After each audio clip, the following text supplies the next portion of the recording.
हमारी सीरीज सितारे यूपी की में हम आए दिन कुछ ऐसे सितारों की कहानियां लेकर हाजिर होते हैं जिनकी कहानियां आपको इंस्पायर करती हैं। इसी कड़ी में आज हमारे साथ डिप्टी एसपी जिन्होंने रैंक 5 अचीव की है, आकांक्षा अवस्थी मौजूद हैं, जिनकी शादी साल 2017 में हुई, पर इनके अंदर एक लगन थी कुछ कर गुजरने की। आइए इनसे बातचीत करते हैं कि इनका ये लंबा सफर कितना मुश्किल रहा और क्या कुछ चुनौतियों का इन्होंने सामना किया। सबसे पहले तो आपको ढेरों शुभकामनाएं। Thank you so much. जैसे कि आपने बताया कि साल 2017 में आपकी शादी हुई, पर आपने सारी चीज़ों को किनारे करके सिर्फ आपके अंदर एक लगन थी कुछ कर गुजरने की। पर ये इतना लंबा सफ़र कितना चैलेंजिंग रहा आपके लिए? चैलेंजिंग तो बहुत रहा। सोसाइटीज़ की बात है, शादी के बाद इनफैक्ट जब आप शादी के बाद प्रिपरेशन कर रहे हो तो ऐसा लगता है कि जैसे कुछ अलग, मतलब कुछ गलत काम कर रहे हो। मुझे ऐसा फील कराया गया कि जगह जगह पर बातें कि हस्बैंड को छोड़ के अलग रह रही हैं और बच्चा ना हो ना शादी के 5 साल तक। हालांकि ये सब मेरा खुद का फ़ैसला था, पढ़ाई के लिए मुझे यही सही लगा, बट ये सब सोसाइटी में एक टैबू टाइप का है आज के ज़माने में भी। तो यही सारे चैलेंजेस थे। बाकी मुझे फैमिली का पूरा सपोर्ट था और जो मेरे फैमिली मेम्बर्स हैं उनकी तरफ से मुझे पूरा सपोर्ट था। तो ये सारी चीज़ें मुझे नहीं लगता है कि ये मेरे लिए एज अ चैलेंज वर्क की, इनफैक्ट मेरे लिए एज अ मोटिवेशन इन्होंने काम किया। अच्छा, अगर आपका मैं बैकग्राउंड जानना चाहूँ कि कहाँ से पढ़ाई शुरू हुई, क्या क्या कोर्सेज किए आपने? मेरा 12th Lakhimpur Saint Don Bosco college, मैंने बायोलॉजी स्ट्रीम से किया था और उसके बाद मैंने बीबीए किया इंटीग्रल यूनिवर्सिटी से। उसके बाद फैमिली के कहने पर मैंने बीएड कर लिया, हालांकि उसमें मुझे बिल्कुल भी इंटरेस्ट नहीं था। उसके बाद मैंने 17 से डेडिकेटेड प्रिपरेशन सिविल सर्विसेज की स्टार्ट की और फर्स्ट अटेम्प्ट जब मैंने पीसीएस का ही दिया था तो उसमें मेरा नाम आया भी और मैं इंटरव्यू तक गई। बट उसके बाद फिर वही प्री मेंस इंटरव्यू, इसके सर्कल में आज जाकर मैं 2021 में यहाँ तक पहुँच पाई। आपने बताया इंटरव्यू में नहीं हुआ, तो क्या कारण थे उसके पीछे? आपको खुद के लिए क्या कारण लग रहे थे कि क्या कमी रह गई थी इंटरव्यू में? इंटरव्यू में फ़र्स्ट टाइम एक तो मैंने कोचिंग नहीं की थी कोई, तो जो कुछ भी मुझे करना था वो खुद से करना था।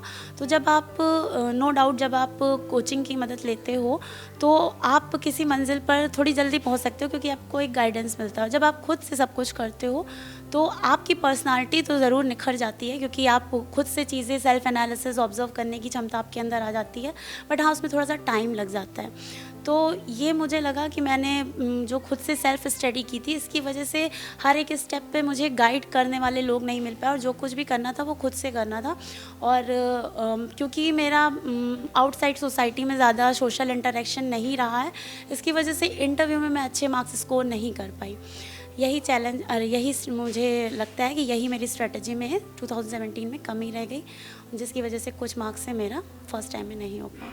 अच्छा, अक्सर हमने देखा है कि लोग मीडियम को लेके बहुत क्वेश्चन खड़े करते हैं कि हिंदी मीडियम, इंग्लिश मीडियम, कितना मैटर करता है ये?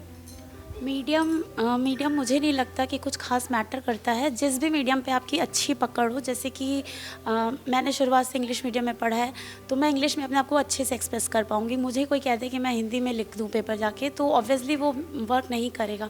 उसी तरह से अगर कोई हिंदी वाला है उसे इंग्लिश में लिखना पड़ेगा। तो मतलब ये देख के कि अगर इंग्लिश मीडियम के ज़्यादा मार्क्स आ रहे हैं, ये देख के अपना मीडियम तो कतई चेंज ना करें। और जो भी आपका मीडियम है, जो मेन चीज़ मैटर करती है वो है प्रेजेंटेशन, कंटेंट, फैक्ट्स जो भी आप कॉपी में लिखते हो। मुझे नहीं लगता कि मीडियम का कोई ख़ास फ़र्क पड़ता है। इनफैक्ट हिंदी मीडियम वालों के भी बहुत ज़्यादा सिलेक्शन हो रहे हैं यूपी पीसीएस में, जो कि दिख रहा है इस बार। मैं ये अगर आपसे जानना चाहूँ कि आपने यूपी पीसीएस की तैयारी की, कितने अटेम्प्ट्स दिया आपने? मैंने यूपी पीसीएस में ये मेरा डेडिकेटेड 3rd अटेम्प्ट था। कभी यूपीएससी की तरफ जाने का मन बना? यूपीएससी की तरफ मैंने शुरुआत में एक अटेम्प्ट दिया था। मैंने उसमें मुझे समझ में आ गया कि मेरा सीसैट अभी नहीं हो रहा है। तो अभी मैं जो चीज़ जिस पे मेरी पकड़ है, जैसे कि मैंने 2017 में पीसीएस का दिया, वो फर्स्ट टाइम में ही मेरा पेपर जब निकला तो मुझे ऐसा लगा कि पहले मुझे इसकी तरफ देखना चाहिए और इसको मैं तब तक के लिए पोस्टपोन कर सकती हूँ और जब मैं कुछ अचीव कर लूँ तब फिर मैं यूपीएससी की तरफ देखूँगी। आपने एक अच्छा मुकाम हासिल कर लिया, तो क्या उम्मीद की जा सकती है कि आगे आने वाले दिनों में? जी बिल्कुल, कोशिश करूँगी। आपने अभी थोड़ी देर पहले बताया कि बातें यूपी से आपको काफ़ी मदद मिली थी। किस तरह की मदद मिली थी आपको? मैंने बातें यूपी की चैनल जो मेरे रिकमेंडेशंस में ऑलमोस्ट मेंस के पीरियड में आना शुरू हुआ था। मेरा भाई इनफैक्ट कई वीडियोस मुझे भेजता था। तो मैंने बातें यूपी की चैनल में मेंस में मुझे जो भी मटेरियल यूपी स्पेशल एक जो सेक्शन होता है यूपी पीसीएस में, वो मटेरियल मैंने काफ़ी हद तक आपके चैनल के वीडियोस को देख देख के कॉपी में लिख लिख के एक नोट्स बनाए, और जो भी नई स्कीम्स आती थी आपका चैनल कवर करता था, वो सारी स्कीम्स के मैंने नोट्स बनाए। और इंटरव्यू में जो छोटी सी बाइट्स आप एक पर्टिकुलर एरिया के बारे में, एक पर्टिकुलर स्कीम के बारे में आपका चैनल शो करता था, वो सारे वीडियोस, इनफैक्ट मैंने मॉक इंटरव्यू कोई भी नहीं दिया था। मैं कम्प्लीटली बातें यूपी की चैनल के जितने भी नए वीडियोज़ नई स्कीम्स को लेके, और जो भी यूपी के बारे में आप जो बैकवर्ड रीजन्स की जो आप समस्याएं और ये सारी चीज़ें दिखाते थे, मैं उस पर रिलाई करती थी। और बुंदेलखंड के बारे में मुझे स्पेसिफिक मैटर कहीं नहीं मिल पा रहा था, तो उस समय कोइंसिडेंटली आपके चैनल का एक वीडियो बुंदेलखंड रीजन की बैकवर्डनेस के रीजन्स को लेकर आया था, वो मैंने देखा और उसके मैंने प्रॉपर नोट्स बनाए। अभी भी मेरे पास वो नोट्स बने हुए रखे हैं। इस चैनल ने मुझे इंटरव्यू के लिए काफ़ी हद तक प्रिपेयर किया, मेंस के लिए भी बहुत ज़्यादा मदद की। शादी के बाद काफ़ी चैलेंज भरा रहा है ये सफ़र। उन महिलाओं को या उन लड़कियों को क्या कहना चाहेंगी जो अक्सर शादी के बाद अपने सपनों की डोर को छोड़ देती हैं?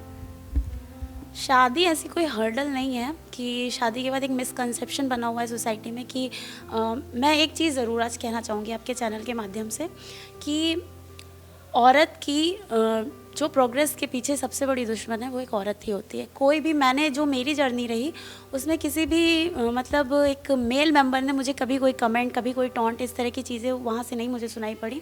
बट हाँ, औरतों को बहुत ज़्यादा प्रॉब्लम होती है। तो सबसे पहले तो औरतें अगर उनको आगे बढ़ना है तो वो अपना एक खुद की साइकोलॉजी चेंज करें, क्योंकि और दूसरे अगर कोई और औरत ऐसा कर रही है एक, तो उसको मोटिवेट करें और उससे सीखें। बट यहाँ पर हमारी जो सोसाइटी है वहाँ पे मैंने जो एक प्रैक्टिकल चीज़ देखी, वहाँ पे सब कुछ उल्टा है। वहाँ पे औरतें मोटिवेट कम करती हैं, इनफैक्ट अगर दूसरी औरत आगे बढ़ रही होगी तो उसको रोकने का काम ज़्यादा करती है। और जो औरतें, लड़कियाँ जेन्युइनली आगे बढ़ना चाहती हैं, उनसे मैं यही कहना चाहूँगी कि बिल्कुल सारी बातों को छोड़कर आप आगे बढ़िए और बस लगे रहिए, और मंजिल तो मिलनी ही है। हाँ, आपके हस्बैंड का साथ, आपकी फैमिली का साथ, मेरे घर वालों ने मुझे बहुत ज़्यादा सपोर्ट किया, मेरे हस्बैंड का पूरा सपोर्ट था। इन लोगों ने मुझे कभी ये फील ही नहीं होने दिया कि मैं नहीं कर सकती हूँ। मैं एक दिन रोई, अगले दिन तुरंत मैं अगली प्रिपरेशन में लग गई। तो ऐसा इन्वायरमेंट था मेरे घर का। आउटसाइड इन्वायरमेंट बहुत ज़्यादा नेगेटिव था और उसकी तरफ मैंने कभी ध्यान भी नहीं दिया।